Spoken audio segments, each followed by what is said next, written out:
Alright, today I'm going to be showing you how to do a CV axle replacement. This is going to be on the passenger side. The driver's side is going to be as similar to it, just probably slightly different looking. I think the passenger is more easier than the driver. First things first, we're going to have to lift up the car. I'm going to go ahead and show you how to do that.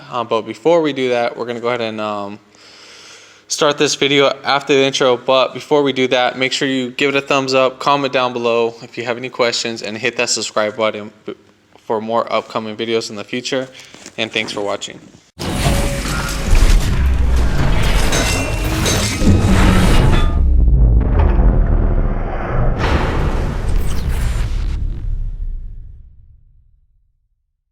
Alright, so first things first, basically you can lift up your car from right here. This is one of the jacking up points. If by any chance that you want to lay your jack stand like the way how I am, what you can do is you can lift it up from the subframe itself and then jack it right up. I have the other side lifted with the jack, and then I have this side lifted up. We'll be doing some other extra work, so I had everything all lifted up. So yeah, basically you're gonna need a pick to pop these guys right out, and then a 17 millimeter to take off the nuts.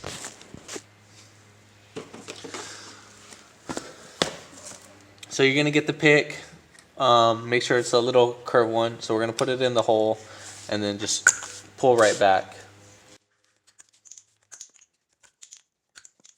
All right, so now we're gonna go ahead and take off the lug nuts. These are 19 millimeter.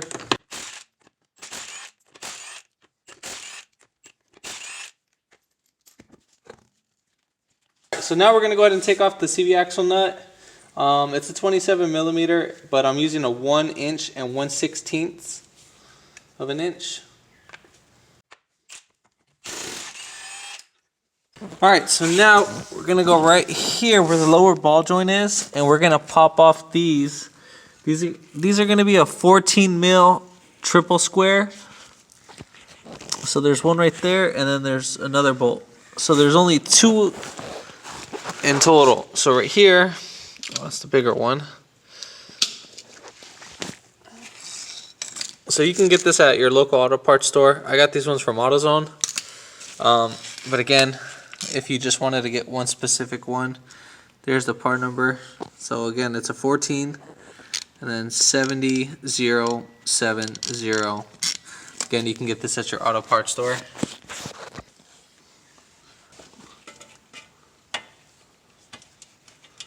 So when loosening this bolt, make sure that there's no debris inside, and make sure that this is fully seated in.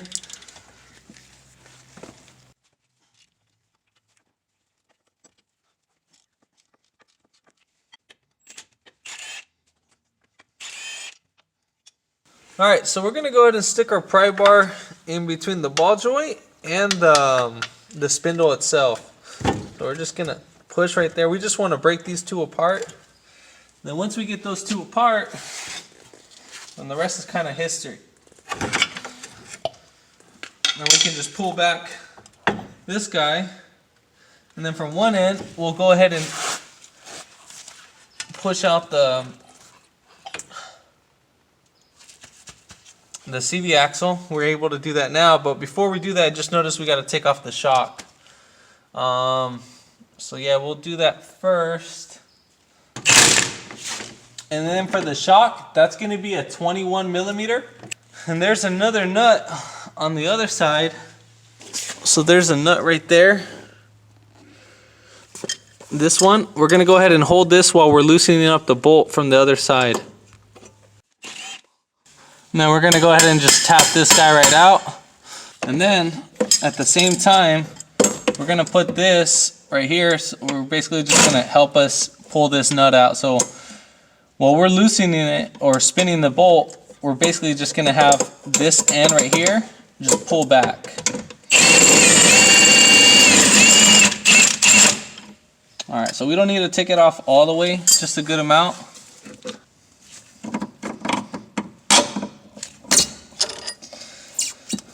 I think we're going to have to take the spindle out from maybe from this side. We'll find out. I'll figure this out.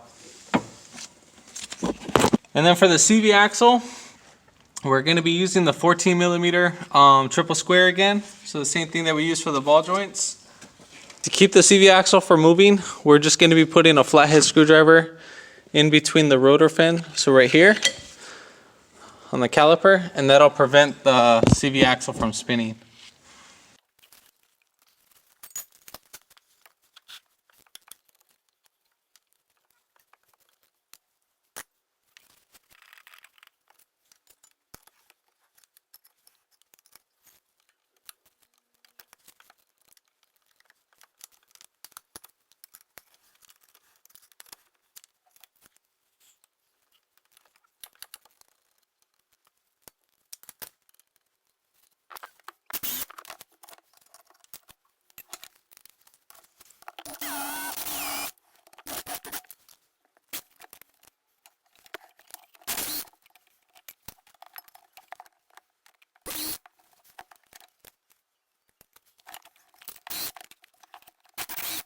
Alright, so I'm going to go ahead and try to remove the axle from this side. And what I'm going to do is I'm going to pry down on this, the lower control arm. Yeah, that's what I'm going to do. I'm going to pry down on the lower control arm, and at the same time, I'm going to go ahead and pull off the axle from this side. So the more lower I get, if I get the lower control arm more below the shock, then I can sneak it out. Or if you can compress your shock and get it right over it,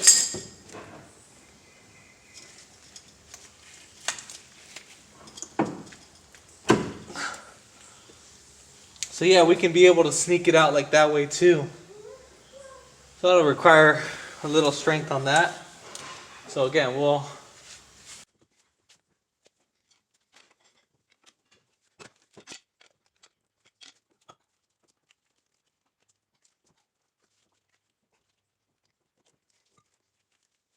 Alright, so what I'm doing is I turn the wheel all the way to the right, depending on which side you are on.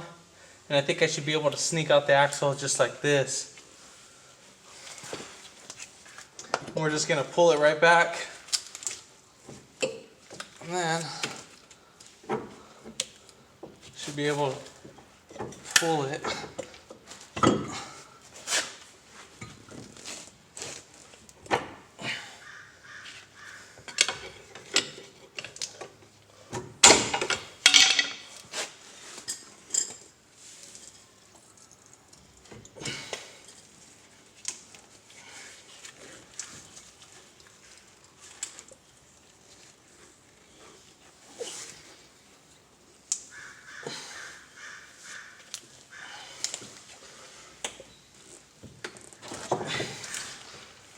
Alright, so just like that, should be able to come right out. And then twist it at an angle so you can spin that out.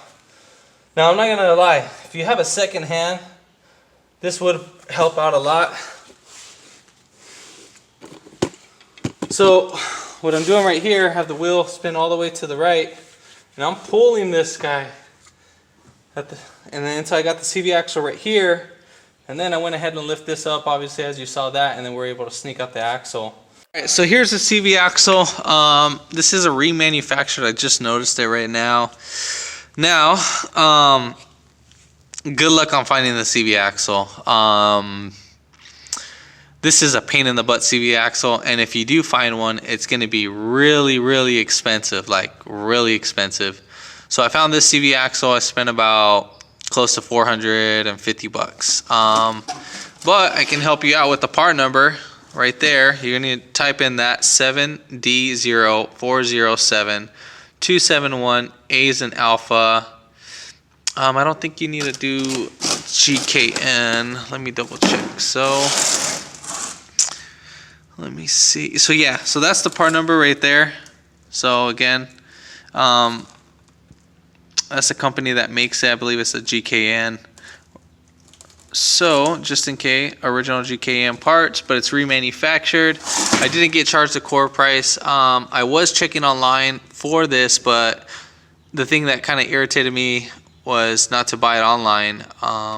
Was the whole sending the core back in and me getting charged on the shipping and stuff, so I lost more money, so I would have ended up spending more money on that. So there was a place here nearby. I ordered the part, they got it same day within a few hours, and voila, in my hands.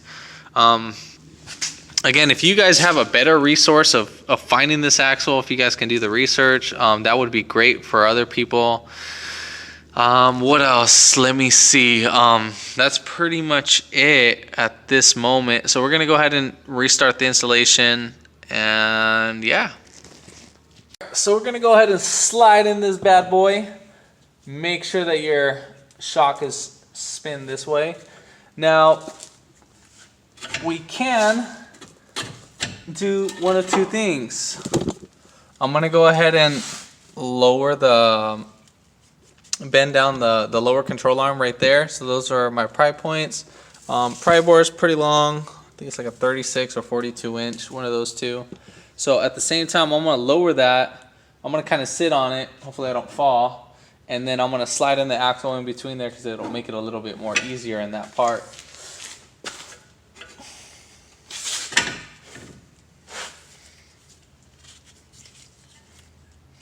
And then, while I have that going down, I'm just going to lift up this shock just a tad bit.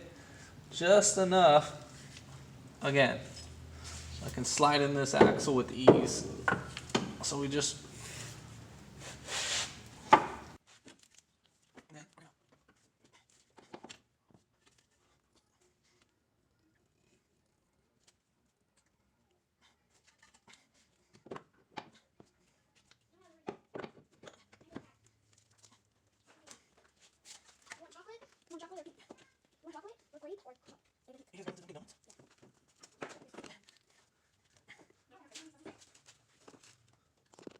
Alright, so now what we're going to do next is that we're going to get the CV axle inside the rotor. So we're going to go ahead and slide this sucker right in.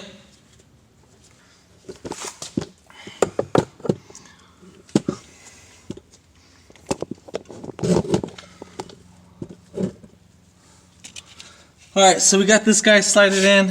As I was putting this guy right in, I was using my knee, or my leg, my thigh, on the rotor as I was lifting that up. You can use a jack or something, try to get it lifted up so we can get this guy up on out of here. So we're going to try to center it. Alright, so I had to turn the wheel to make it straight because it was just sticking out too far to the right. So trying to see if we can get this guy right in. It is a little bit pain in the butt, I'm not going to lie, centering it. So let's see if it's easier while putting it in while it's straight.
Alright, so we got it in. I think I kind of figured out what my issue was. So I had to lower the lower control arm, and I think the ball joint was hitting against the rotor, so that's what was causing it. Yeah, so here you can see we got the axle in, fully seated in. So the axle does come with the new hex. So we're going to go ahead and slide this right in.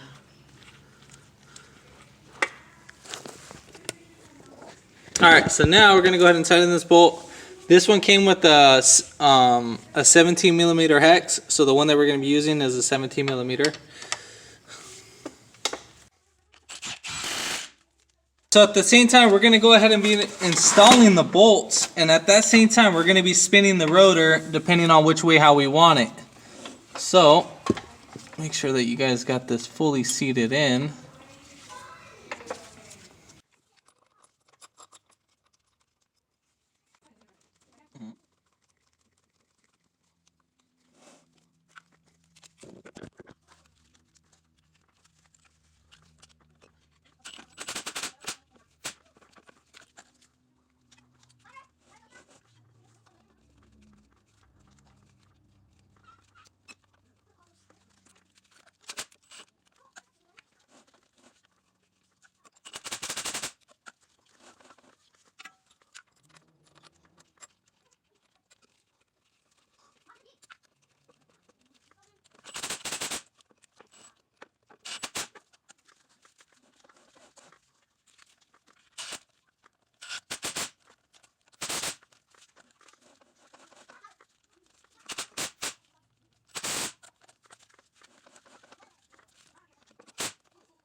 Alright, so now we're going to go ahead and put on the lower ball joint.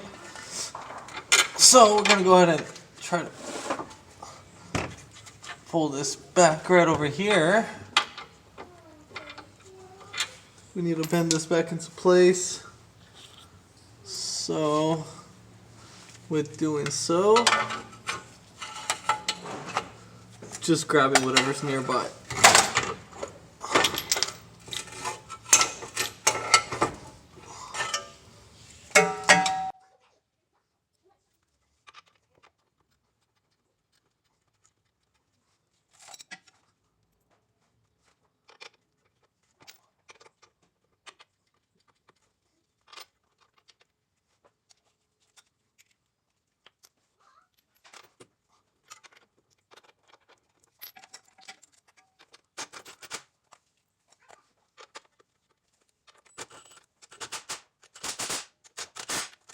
So now we're going to go ahead and put in our bolt.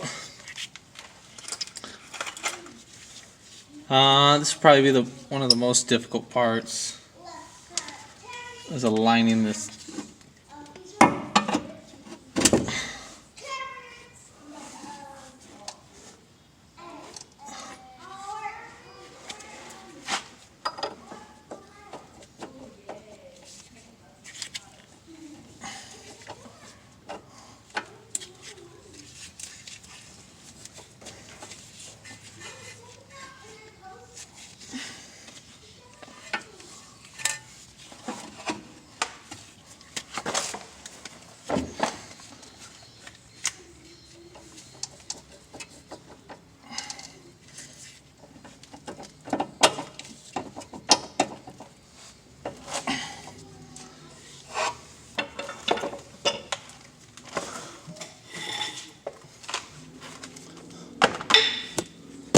So right here, I got my pry bar. I didn't show that part, but I got my pry bar, put it in between the lip right here. So there's a lip right there, and then we put it under the lower control arm, and then we pry it right up on that. Make sure it doesn't slip, so try to get it in all the way, and then lift up at that time. And then for the rest of this, we're just going to hammer it right in.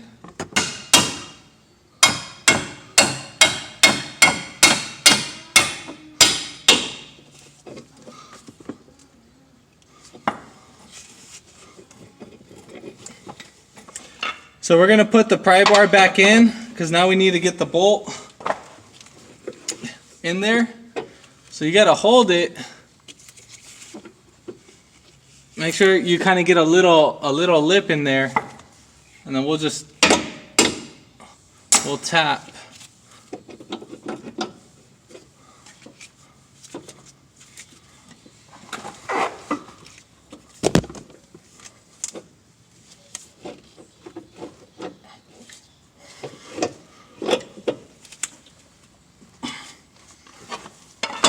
Alright, now we got it started.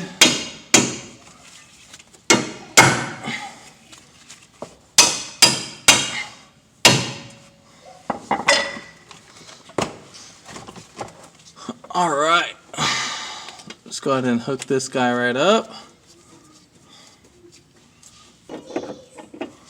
Alright, so we're going to go ahead and tighten this bolt.